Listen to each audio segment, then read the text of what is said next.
Pada suatu pesta santap malam di New York, salah satu tamu, seorang wanita yang mendapat warisan uang, dengan bersemangat ingin membuat kesan kepada setiap orang.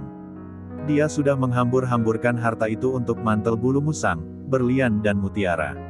Tapi dia belum melakukan sesuatu pun pada wajahnya. Wajah itu menampilkan kesuraman dan rasa mementingkan diri sendiri. Dia tidak menyadari apa yang diketahui semua orang, yaitu, bahwa ekspresi yang terpantul dari wajah seseorang adalah jauh lebih penting daripada pakaian yang dikenakannya. Charles Schwab mengatakan pada saya bahwa senyumnya bernilai $1.000.000. Dan dia mungkin memang mengatakan yang sebenarnya. Karena kepribadian Schwab, daya tariknya, kemampuannya membuat orang menyukainya, hampir semuanya menjadi penyebab dari suksesnya yang luar biasa, dan salah satu faktor yang sangat menyenangkan dalam kepribadiannya adalah senyumnya yang memikat. Perbuatan berbicara lebih keras daripada kata-kata, dan seulas senyuman mempunyai makna. Saya suka Anda. Anda membuat saya bahagia. Saya senang bertemu dengan Anda. Karena itulah anjing membuat kesan semacam itu.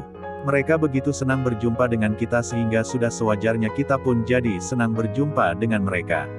Senyum seorang bayi memiliki pengaruh yang sama. Pernahkah Anda berada di ruang tunggu dokter dan memandang berkeliling pada wajah-wajah suram yang tidak menyenangkan untuk dilihat? Dr. Stephen K. Sproul, seorang dokter hewan di Raytown, Missouri, menceritakan tentang satu harinya yang biasa, pada saat ruang tunggunya penuh dengan klien yang menunggu binatang kesayangan mereka disuntik. Tak satu pun dari mereka yang berbicara dengan yang lainnya, dan mungkin semuanya sedang berpikir tentang selusin hal yang lebih suka mereka kerjakan daripada membuang waktu duduk di kantor itu. Dia menceritakannya pada salah satu dari kursus kami, ada 6 atau 7 klien yang sedang menunggu tatkala seorang wanita muda masuk, bersama bayi 9 bulan dan seekor anak kucing. Kebetulan, wanita itu duduk di sebelah seorang pria setengah baya yang kesal dengan pelayanan yang mengharuskannya menunggu lama. Hal berikutnya yang dia tahu, bayi itu memandangnya dengan senyum yang lebar, senyum khas bayi. Apa yang dilakukan lelaki itu? Tentu saja, persis seperti apa yang Anda dan saya lakukan, dia membalas senyuman si bayi. Segera saja dia mengobrol dengan wanita itu tentang anaknya dan cucu lelaki itu, kemudian serta-merta mereka yang berada di ruang tunggu itu ikut bergabung dengan mereka. Kebosanan dan ketegangan berubah menjadi satu pengalaman yang menyenangkan. Satu seringai yang tidak tulus. Bukan, itu tidak bisa menipu siapapun. Kita tahu kalau senyum seperti itu bersifat mekanis dan kita membencinya. Saya berbicara tentang senyum sejati, senyum yang hangat, senyum yang muncul dari dalam, jenis senyuman yang akan membawa harga bagus di pasar. Profesor James V. McConnell, seorang psikolog Universitas Michigan, mengekspresikan perasaannya mengenai senyuman. Orang yang tersenyum, katanya, cenderung mampu mengatasi, mengajar dan menjual lebih efektif, dan membesarkan anak-anak yang lebih bahagia. Ada jauh lebih banyak informasi tentang senyuman daripada sebuah kerut di kening. Karena senyum itulah yang mendorong semangat, alat pengajaran yang jauh lebih efektif daripada hukuman. Manajer personalia dari sebuah tos serba besar di New York menceritakan pada saya bahwa dia lebih berminat mempekerjakan seorang gadis penjual yang belum menyelesaikan sekolah, tapi mempunyai senyum yang menyenangkan, daripada mempekerjakan seorang PD yang berwajah muram. Pengaruh dari sebuah senyuman memang luar biasa, bahkan tatkala senyum itu tidak tampak di depan mata. Beberapa perusahaan telepon di seluruh Amerika mempunyai satu program yang namanya kekuatan telepon, yang ditawarkan kepada para pegawai yang menggunakan telepon untuk menjual pelayanan atau produk-produk mereka. Dalam program ini, mereka menyarankan supaya Anda tersenyum tatkala berbicara di telepon. Senyum Anda akan terdengar dalam suara Anda. Robert Krier, manajer sebuah departemen komputer untuk sebuah perusahaan di Cincinnati, Ohio, menceritakan bagaimana dia berhasil mendapatkan pelamar yang tepat untuk sebuah posisi yang sulit diisi. Saya hampir putus asa berusaha merekrut seorang PD yang berpengetahuan komputer untuk departemen saya. Namun, saya akhirnya menemukan seorang pemuda dengan kualifikasi ideal yang baru saja tamat dari Universitas Purdue. Setelah beberapa percakapan melalui telepon, saya tahu bahwa dia juga ternyata mendapat beberapa tawaran dari perusahaan-perusahaan lainnya, banyak dari perusahaan tersebut yang lebih besar dan lebih terkenal dari perusahaan saya. Saya sangat senang begitu mendengar bahwa dia menerima tawaran saya.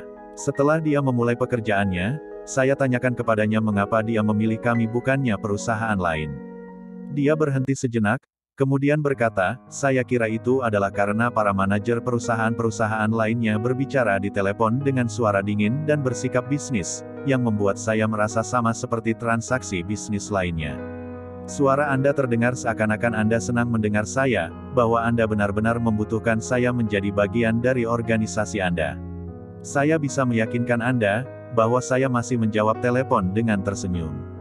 Pimpinan Dewan Direktur dari salah satu perusahaan karet terbesar di Amerika menyampaikan pada saya bahwa, berdasarkan penelitiannya, orang jarang berhasil dalam hal apapun, kecuali mereka mendapatkan kesenangan dalam mengerjakannya.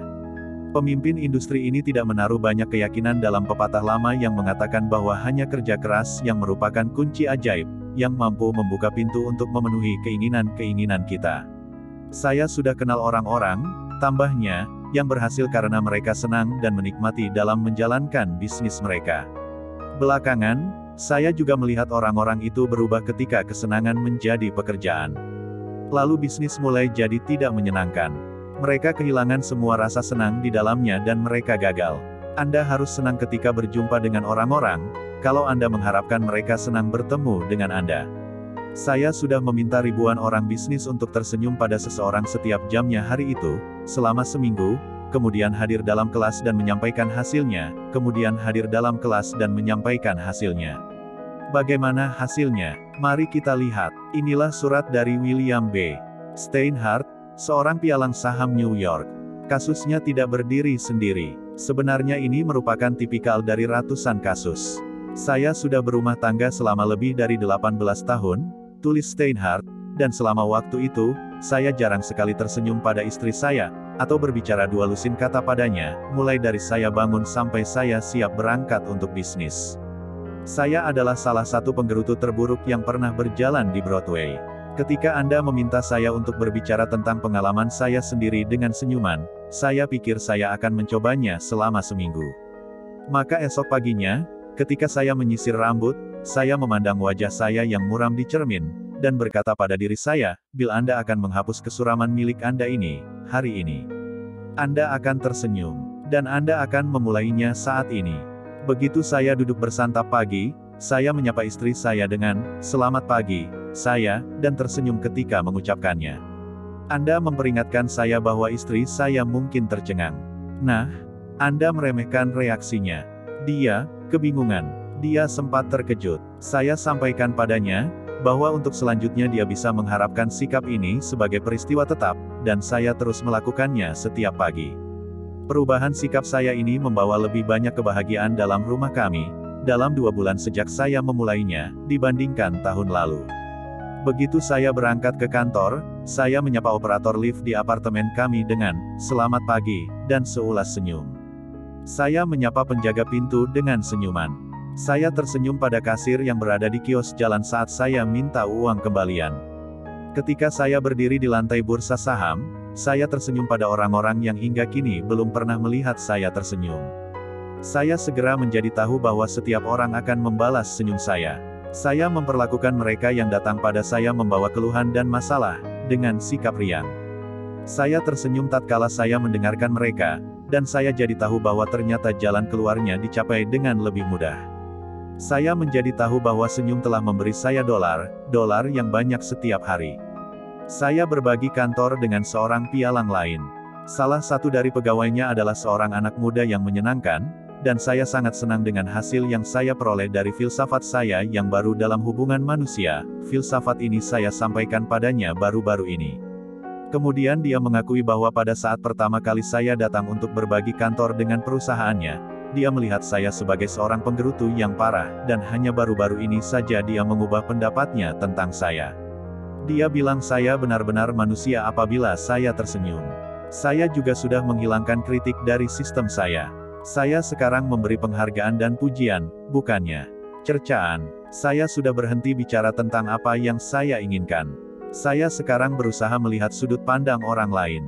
Dan semua itu telah mengubah kehidupan saya secara revolusioner. Saya kini seorang lelaki yang total berbeda, seorang lelaki yang bahagia, lelaki yang lebih kaya dalam persahabatan dan kebahagiaan, hal-hal yang sebenarnya membawa banyak kebahagiaan. Anda tidak ingin tersenyum. Mengapa? Ada 2 hal yang harus dilakukan. Pertama, Paksa diri Anda untuk tersenyum. Kalau Anda seorang diri, paksa diri Anda untuk bersiul atau mendengarkan sebuah lagu. Bersikap seolah-olah Anda sudah bahagia. Berikut ini cara yang dipaparkan oleh psikolog dan filsuf William James. Tindakan tampaknya mengikuti perasaan, padahal sebenarnya tindakan dan perasaan berjalan bersama, dan dengan mengatur tindakan, yang berada di bawah kontrol langsung dari kehendak, kita bisa secara tidak langsung mengatur perasaan kita, yang tidak kita kendalikan langsung. Jadi, jalan menuju kebahagiaan, kalau kegembiraan kita hilang, adalah duduk dengan riang, lalu bertindak dan berbicaralah seolah-olah Anda memang bahagia. Semua orang di dunia ini mencari kebahagiaan, dan ada satu cara pasti untuk menemukannya. Yaitu dengan mengendalikan pikiran-pikiran Anda. Kebahagiaan tidak tergantung pada kondisi-kondisi dari luar. Kebahagiaan tergantung pada kondisi-kondisi dari dalam. Bukan dari apa yang Anda miliki, atau siapa Anda, atau di mana Anda, atau apa yang sedang Anda kerjakan, yang akan membuat Anda bahagia atau tidak bahagia. Melainkan apa yang Anda pikirkan tentang bahagia itu. Misalnya, dua orang mungkin berada di tempat yang sama, mengerjakan hal yang sama, keduanya mungkin mempunyai sejumlah uang yang sama dan kedudukan yang sama, namun salah satunya mungkin merasa sedih dan satunya bahagia. Mengapa? Karena sikap mental yang berbeda. Saya sudah melihat cukup banyak wajah-wajah bahagia di antara para petani yang miskin, bekerja giat dengan peralatan primitif, dalam panas yang terik, sebanyak yang saya lihat di kantor-kantor ber-AC di New York, Chicago atau Los Angeles. Tidak ada sesuatu pun yang baik atau buruk, ujar Shakespeare, hanya pikiranlah yang membedakannya. Abe Lincoln pernah berkata, kebanyakan orang dapat merasa bahagia seperti yang mereka pikirkan. Dia benar. Saya melihat ilustrasi nyata dari kebenaran itu saya sedang berjalan menaiki tangga stasiun kereta api Long Island di New York. Tepat di depan saya 30 atau 40 anak-anak cacat dengan tongkat dan tongkat penopang di ketiak, berusaha menaiki tangga itu. Satu anak lelaki harus digendong. Saya terpana melihat kegembiraan dan keceriaan mereka. Saya menyampaikan hal ini pada salah satu lelaki yang menjaga anak-anak itu. Oh, ya, jawabnya. Apabila seorang anak sudah menyadari bahwa dia cacat seumur hidup, mulanya dia akan terpukul sekali, namun setelah dia mengatasi rasa terpukulnya, biasanya dia menyerahkan dirinya pada nasib, kemudian menjadi sama bahagianya seperti anak-anak normal. Saya merasa sangat ingin mengangkat topi pada anak-anak itu. Mereka mengajarkan saya satu pelajaran yang saya harap tidak akan pernah saya lupakan. Bekerja di kantor seorang diri dalam ruangan tertutup, tidak hanya sepi tetapi juga membuang kesempatan berteman dengan para pegawai lainnya di Meksiko, mempunyai pekerjaan seperti itu. Dia iri akan kebersamaan orang lain dalam perusahaan itu saat dia mendengar obrolan dan tawa mereka. Ketika dia melewati mereka di ruangan pada minggu pertama dia bekerja di situ, dia dengan malu memandang ke arah lain. Setelah beberapa minggu, dia berkata pada dirinya, "Maria, Anda tidak bisa berharap para wanita itu yang datang menghampiri Anda. Anda yang harus keluar dan menjumpai mereka." Saat berikutnya dia berjalan menuju alat pendingin air, dia tersenyum manis dan menyapa, "Hai, apa kabar hari ini?" kepada setiap orang yang dijumpainya. Pengaruhnya segera muncul. Dia menerima kembali senyum-senyum dan sapaan halo, ruangan itu jadi tampak lebih cerah, pekerjaan menjadi lebih ringan. Perkenalan itu berkembang, dan beberapa di antaranya menjadi persahabatan. Pekerjaan dan kehidupannya menjadi lebih menyenangkan dan lebih menarik. Amati sepotong nasihat ini, dari penulis esai dan penerbit Albert Hubbard, tapi ingat, hanya mengamatinya tidak akan memberi Anda manfaat apapun, kecuali Anda menerapkannya. Setiap kali Anda melangkah keluar pintu, tarik dagu Anda ke dalam, angkat kepala tinggi-tinggi, dan penuhi paru-paru Anda, hiruplah sinar mentari, sapa kawan-kawan Anda dengan senyuman, masukkan semangat dalam setiap jabat tangan. Jangan takut disalah mengerti, dan jangan buang waktu semenit pun berpikir tentang musuh-musuh Anda. Usahakan untuk tetapkan dalam pikiran Anda apa yang ingin Anda kerjakan, dan kemudian, tanpa membelokkan arahnya, Anda bergerak maju mencapai apa yang Anda harapkan. Jaga pikiran Anda agar berada pada hal-hal yang baik dan menyenangkan yang ingin Anda lakukan, kemudian, tatkala hari-hari bergerak melaju, Anda akan mendapatkan diri Anda tanpa sadar menangkap kesempatan-kesempatan yang menunggu pemenuhan hasrat Anda, persis seperti serangga koral mendapatkan dari gelombang pasang unsur yang dia butuhkan. Gambarkan dalam pikiran bahwa Anda manusia yang mampu, bersungguh-sungguh dan berguna, yang menjadi idaman Anda, dan pikiran yang Anda simpan itu setiap jamnya akan mengubah Anda menjadi individu khusus tersebut. Pikiran memang luar biasa. Lestarikan sikap mental yang benar, sikap bersemangat, terus terang, dan kegembiraan yang baik. Berpikir benar sama dengan mencipta. Semua hal muncul dari hasrat, dan setiap doa yang tulus akan dijawab. Kita menjadi orang seperti itu apabila hati kita tetap. Angkat dagu Anda dan angkat kepala Anda tinggi-tinggi. Kita adalah penguasa dalam kepompong. Orang Cina kuno adalah kumpulan orang yang bijaksana dalam cara-cara dunia, dan mereka mempunyai satu pepatah yang Anda dan saya harus mengguntingnya dan menempelkan dalam topi kita. Pepatah itu adalah, seseorang tanpa wajah yang tersenyum tidak boleh membuka toko. Senyum Anda merupakan sebuah utusan dari niat baik Anda. Senyum Anda membuat cemerlang kehidupan mereka semua yang memandangnya. Bagi seseorang yang telah melihat selusin manusia yang mengerutkan dahi, merengut atau memalingkan wajah mereka, senyum Anda seperti matahari yang membelah awan. Terutama untuk seseorang yang sedang tertekan oleh bosnya, para pelanggannya, gurunya atau orang tua atau anak-anaknya, seulas senyum bisa menolongnya menyadari bahwa semuanya bukan tanpa harapan, bahwa masih ada kegembiraan dalam dunia ini. Beberapa tahun yang lalu, sebuah tos serba di New York City, yang menyadari bahwa para pegawainya berada dalam tekanan selama kesibukan Natal, menyajikan kepada para pembaca iklan-iklannya filsafat bersahaja berikut ini. Nilai sebuah senyum di hari Natal. Dia tidak meminta bayaran, namun menciptakan banyak. Dia memperkaya mereka yang menerimanya, tanpa membuat melarat mereka yang memberinya. Dia terjadi hanya sekejap namun kenangan tentangnya kadang-kadang bertahan selamanya. Tak seorang pun yang meskipun begitu kaya mampu bertahan tanpa dia, dan tak seorang pun yang begitu miskin tetapi menjadi lebih kaya karena manfaatnya. Dia menciptakan kebahagiaan di rumah, mendukung niat baik dalam bisnis, dan merupakan tanda balasan dari kawan-kawan. Dia memberi istirahat untuk rasa letih, sinar terang untuk rasa putus asa, sinar mentari bagi kesedihan, dan penangkal alam bagi kesulitan.